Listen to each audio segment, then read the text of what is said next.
as it's very clear, with cameras on every street corner and repressive laws being created every day by the Labour governments, the Conservative governments, who cares? Why do you think no politician has stood up for our rights as free individuals? Do you have any answer to that? Well, when you say we have no rights, I mean, just look at when I was born. There was no National Health Service. How did we get it? Hang on, the health service is being destroyed as we talk, so that's it. Well, I know, but be very careful. You're not a pessimist. I'll tell you why. I'm a researcher, that's what I do, and I've researched this whole globalisation. Okay, fair enough. Well, I've done my best to study too in my life. Okay. But all I would say to you is, it's very, very... No, I'm not making fun of you. I'm simply putting a different point of view. You see, there are only three questions in politics. What's going on, which is sometimes difficult to discover, why, and what can we do about it? And my interest is what can we do about it? And when I look at the way progress has been made, I know it's been made by groups of people campaigning. If they win, then of course governments take some notice. But I'll give you an example.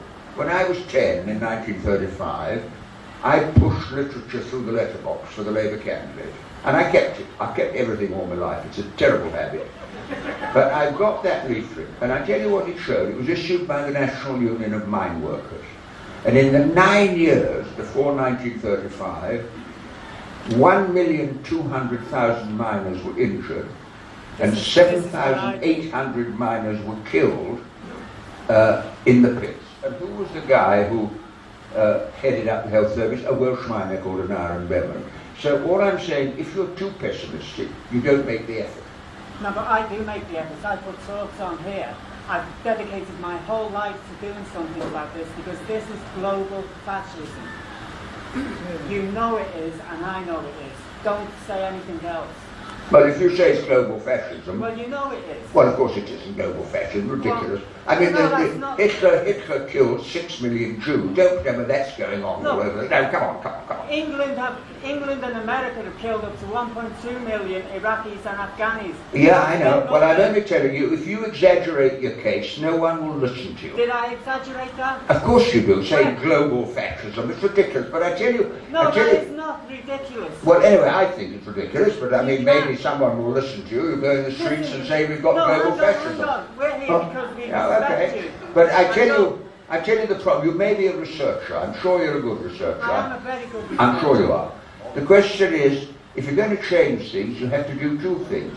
You have to work with others, collectively, and you have to persuade other people. And if you go round saying we live in a fascist world, I don't think people are going to follow you, because A, it isn't true, and B, if it is true, then the best thing you could do is to shoot yourself. First of all, hang on.